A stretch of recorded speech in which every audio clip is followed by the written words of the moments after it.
Welcome to Broadcast Map, the show that covers the world of broadcasting, the Canadian media landscape, sports media, the show's favorite sports teams, as well as news and politics. Here's your host, Ali Musa. Good afternoon. On Thursday, May the 29th, 2025, I am joined by sound engineer Bruce Baclarian. I hope I got that right. Bruce, thank you so much for joining me today. Yeah, I am a sound engineer, one-man band kind of a person. And you got my name and last name right. You got it. Nailed it. Thanks for having me. Oh, no problem. Can you believe we're already at the end of May already? I know, it's happening soon, which is exciting. Summertime is here. There you go. Sounds good. So tell us, how about you start by telling me what is sort of the role of a sound engineer? Now, I know this is sort of a broad sort of question, but kind of to narrow it down to a bit of a specific, that what is it when it comes to editing and recording? Okay, just wanted to keep you in the loop. Like I am a sound engineer, but I'm not exclusively a sound engineer. I do a lot more than that now. I used to dedicate myself exclusively to sound, which I love dearly, and now I've expanded to do way more stuff. So I'm more in the video and audio and everything together. But just to answer your question, sound in the recording process, you simply want to capture the most accurate representation of any sound into any medium, whether it's digital or analog. With regards to editing, if there's editing required, then you do what you need to do. You commit to the decisions that you make, and you put your vision into whatever piece that you want the outcome to be, whether it is music, whether it is dialogue, voiceover, a promo, a commercial, whatever it is. Okay, so if you're looking to kind of go off of that, if you're looking to fine tune, say, a piece of work when it comes to audio. Now, some people just go nuts when it comes to they'll just keep going. Oh, this doesn't. No, I don't like the way this sounds. I don't like the way that. But everybody sort of has a different way of approaching that sort of thing. Mm-hmm. So, are you talking about what, music or just? I'm talking recording. Let's talk. I'm specifically talking about audio and when it comes to voice. A voice. Okay. All right. Well, I mean, to each their own.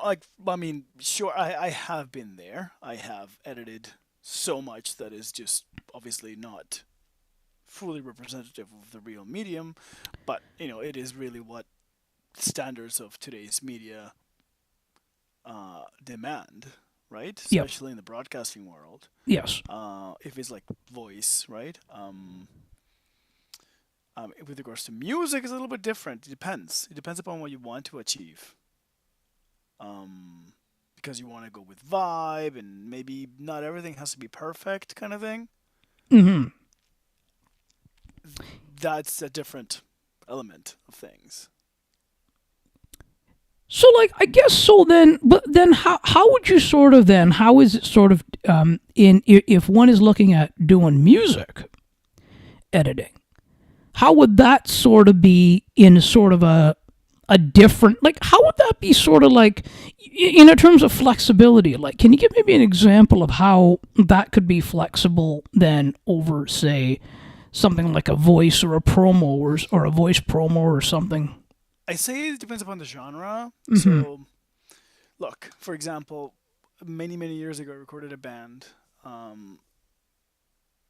There were elements of reggae in the band, in the song. So it was all over the groove, and the drummer made a mistake, and he just stopped, and he carried on later on.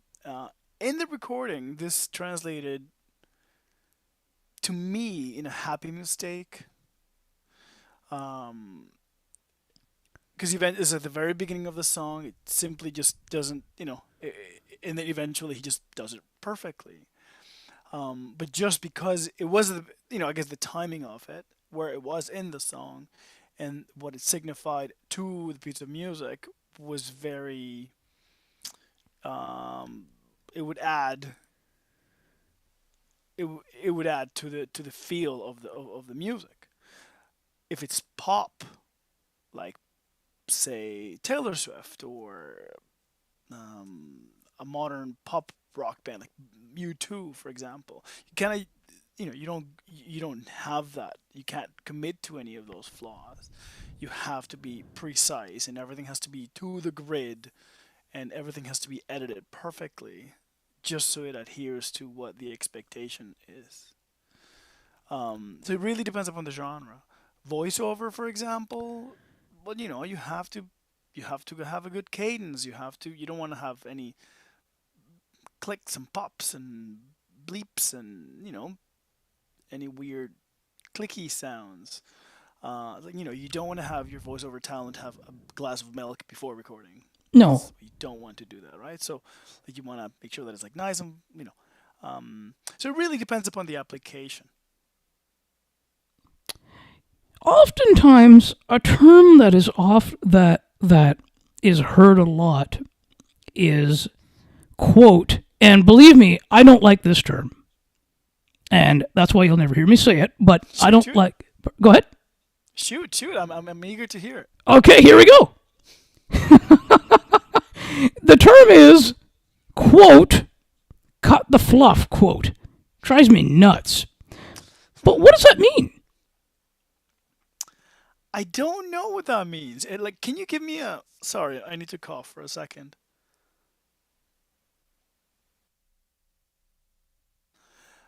Cut the fluff, No I problem. mean, does that mean don't don't mess around anymore and bring the real deal forward? Is that what that means in your understanding? I don't know what it. I sort of think it means, like, from what I understand. I don't even know myself, but what I would sort of consider it as is something to the effect of filler words, maybe, or something to that effect. I suppose, yeah, it makes sense. I mean, the way I would understand cut the fluff is just don't mess around, bring your 100%, let's move forward and create something, that's worth producing. That's what I would. That's Right. how I would understand it. Yeah. So then, what in your interpretation, if you're giving a tip to an editor, what would be your tip of when they're actually going back, and they may not necessarily listen to the whole thing, but let's say they notice something in a live sort of thing where they might have thought, well, maybe it's a sense of there could be something, a small piece that could be cut out. What in a sense would you consider as a piece to maybe cut out if they're going through something? I'm sorry, I don't understand the question. Can you repeat that? My apologies. What would I say to an editor? Yeah. So what would I say to an editor if they cut something? No, if you're an editor, right? If you're giving a tip to an editor, Mm-hmm. and they go back and they listen and they sort of notice something during a live thing that they're a live interview or whatever that they're going to do, that they're going to edit. And let's say they noticed some kind of a fluff or some kind of a filler or something that they decided, well, you know what, maybe it's worth to cut. But how about, like, if we were to even rephrase it, right? What would be your term in general that, like, if we put it into more general perspectives, what would be something that you would look at trimming out of a project um, to, I want to say, either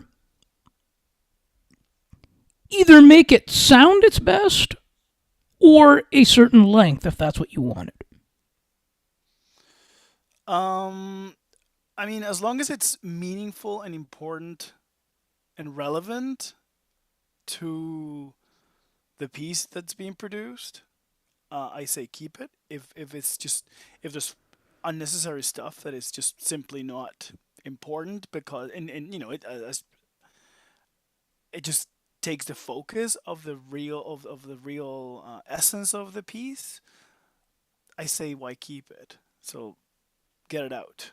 If there's no if it doesn't have any purpose of connecting any ideas, or if it's simply there for the sake of putting it there, get it out. Make it short. You don't want to lose focus.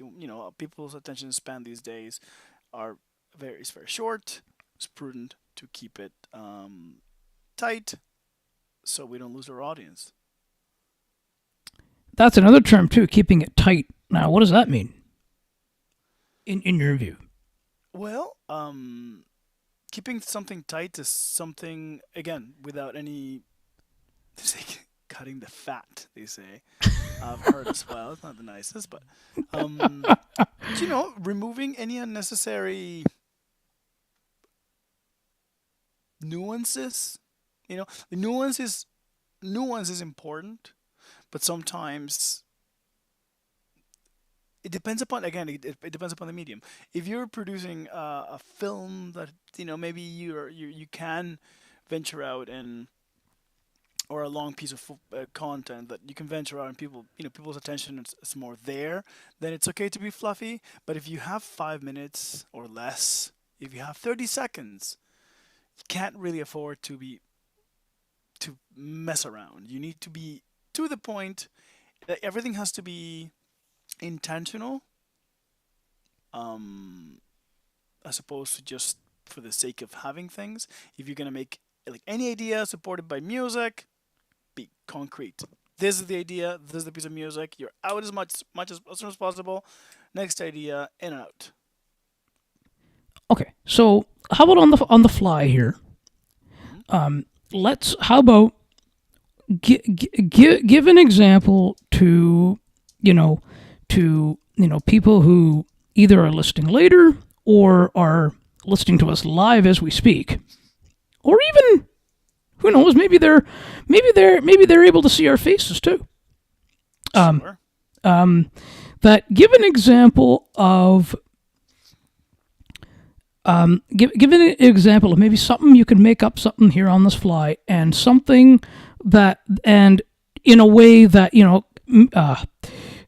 put it in the sense of unnecessary, like what would be like a piece that you would kind of consider as unnecessary, a part in the piece, and then maybe do it in a sense of what would be something you would think of as to the point piece. What I would think. Say that again. So, like, what would I suggest that is unnecessary and Yeah. yeah? Yeah. For example, right now I'm editing something. I'm editing a piece for YouTube.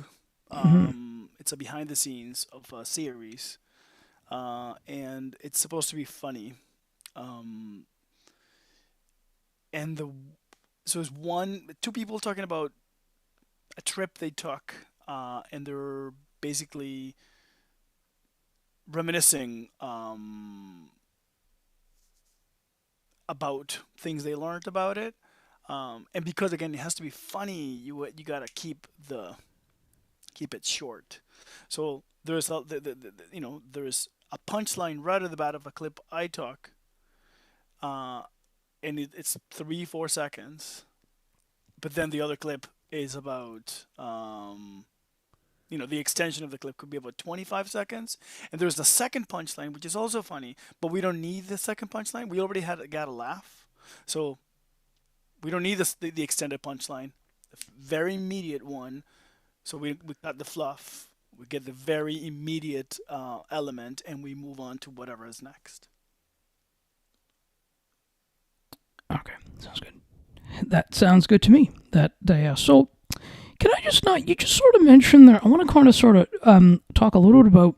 So you know, and you mentioned at the top as well, and just now that you're into that you do both a video and audio editing as well. Now, typically, it's also now. What would you say, though, the biggest differences, say, in a general terminology is between, say, in terms of audio editing for an audio piece as well as video? How is it different in terms of, other than there's a video component to that? Okay, so I am a good video editor because I'm a good sound editor. There you So go. I take that. Yeah. So here's the thing. I learned in sound. I'm an audio engineer by part. That's my love of things. It just simply life took me to the video world. Like I also went to film school, but I went to audio school. That's my training. So I go around what sounds good and the cadence of sound, the cadence of dialogue. So like there has to be a good audio cadence. It has to be credible because obviously when you edit documentary or even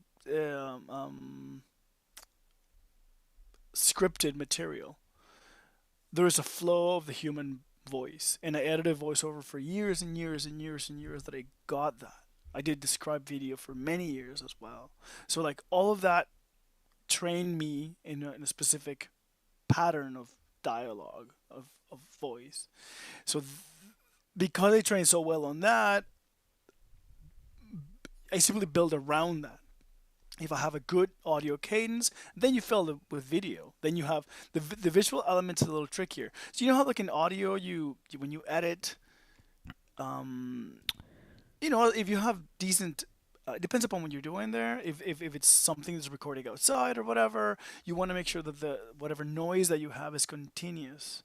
So there's like you hide behind that, and there's no it's relatively like the room tone matches edit to edit, and is nice, and there's a nice cohesive.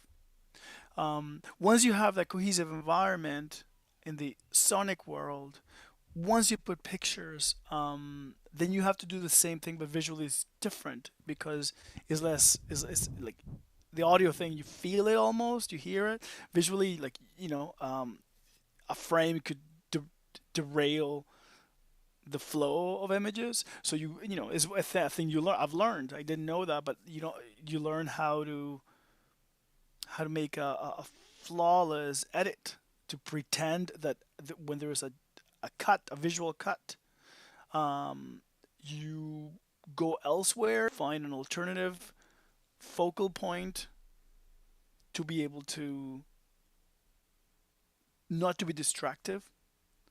And if it's paired well with audio and supporting music if necessary, then it's less intrusive, rather obtrusive. So you want to be as seamless as possible. So audio to me is that's how I operate for the most part.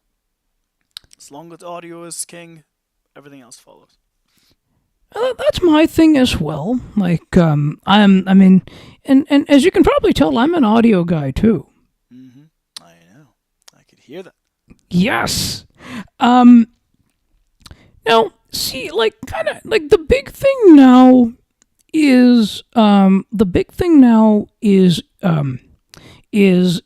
being on is YouTube, is being on there, and regardless of because it's easier to do now, that even if you're just doing audio, I would always say, if somebody asks me, and I want to hear your thoughts on this as well, but if somebody asks me and says to me that, you know what, I want to start doing a podcast or something, or a talk show like we're doing here, I will always say that make sure that, yes, it's important to be on those audio platforms like your Apple and your Spotify podcasts and everything. But the key is, but you have to be on YouTube because that's often the first place that people go. Yeah, I agree. I mean, YouTube has become the most used uh, platform in the whole world. And just because it's powered by Google and powered by its algorithm of search, Yeah. um, it's possibly the best way to put your work out there. Now the thing about YouTube is that you do have to have a video component of it if you want to have some numbers, Yeah, that's true too. Yeah. right? Like I feel that while it's accessible and everybody everywhere can have access and you can caption it and you can do a lot of cool things. In terms of like ranking things highly, like video does like like video is really that's what's preferable. I mean, whatever works, whatever tools you have available. I mean, I like Apple Podcasts. I'm an old school dude. I like to listen to stuff, if possible, and if I have the opportunity, I like to listen to stuff. So I feel that audio has a different depth, has a different depth of to the imagination. You can imagine people, you can imagine things, you can like the early podcasts were cool. Like um, what was the This American Life and these NPR podcasts? They're so well crafted in the audio world that is nice just to hear because you imagine more, and to me that has a lot of value. But again, we live in a different world, and people like to watch a lot more, which it's fine too. So it's important to put it on YouTube, of course, but I just think that it's prudent to keep both platforms, audio and video, working seamlessly. I agree with that. I agree with that as well. And I'm like, you know what? I used to be, to be honest with you, Bruce, I used to be like that too, where I would always I would always sort of go, hey, you know what? I like the audio platforms. I like the audio. I want to just listen to it because I don't need the visual component. But what I honestly find myself doing nowadays is not only using the audio, the audio podcasting platforms like your Apple and your Audible, etc. But I find myself now kind of going into and listening to some of that stuff on YouTube, because a lot of them now are not only on your preferred, but a lot of them have the YouTube channels that you can add into. And if one wants YouTube Premium, you can easily just lock your device and listen if that's what you want to do. Sure, yeah. I mean, look, everybody's different. Everybody likes their own Oh yeah, platforms, their way of consuming media. I just feel that as long as it works for you, hey, I'm happy. Whatever it is. yes. So well, so you mentioned that like you like to listen. So you're an Apple Podcast guy. That's where you like to listen to podcasts. Yeah, that's where I listen to podcasts. Just because, like YouTube, there's something about YouTube that the algorithm of, again, this because everybody's on YouTube, it just keeps on pushing you things that you may like. Exactly. Yeah. Sometimes I like to be in control. But Apple Podcast does that to a degree too, though. No, not. Again, that's the way I listen to is just I listen to what I subscribe. That's it. So like if I'm done with this, if I want to carry on with something else, I choose. YouTube is immediately, you're done with this, check this, go that. I don't like that. Same as like I guess Netflix. Oh, you like this, you may like that. Like I don't like my time is limited to enjoy media rather. I have two kids, so my time is very limited. If I want to truly be devote my attention to anything to a podcast, and I if I want that, intimacy with what I'm listening to, I like to do it in Apple Podcasts again, because the way I do it, again, it's my I actually agree with you. it's just that I control it. Like, a friend of mine likes Spotify, but like, he listens to one and then something else is showing up there to listen to me, look at me, watch me, listen. Like, I don't know, man. To me, that, hey, everybody's different again. Yep. To each their own. That's just how I. Yeah. I see. So you just browse your library then, your podcast library. Yeah, I don't explore for anything new. Yeah. Because there's so much of it that is like, ugh. Yeah, on YouTube, things kind of do show up, and I do watch it, but it's different experience. Yeah, no, I agree with you there. So now, Bruce, I want to take this opportunity here as well to thank you so much for taking the opportunity to join me here. This has been a fascinating discussion on. We covered quite a bit of ground here: audio editing, recording, sound engineering, listening to podcasts. You name it. Yes. I mean, again, one thing I just thank you for having me. Yes. If there's anything I could share to any editors or anyone that wants to get into this world, that tools don't matter. Tools are tools. An editing platform, video, audio, doesn't matter. Should be used like a screwdriver. If it gets you there, if you can unscrew the screw, or screw it back in, or whatever it is, if you prefer to use a power drill with a bit or whatever it is, as long as you get there, it doesn't matter. There's video, audio, there's 1,000 applications, free, paid, whatever. So it's important to keep that into perspective for any editors or people that want to get into editing. And that's what I think, and just wanted to share that out. Absolutely. Use what works for you and gets the job done for you. That's just it. Yeah, and please, I hope we can do this again in the future, and please keep in touch. Thank you, Ali, for having me. Have a good one. All the best. You too.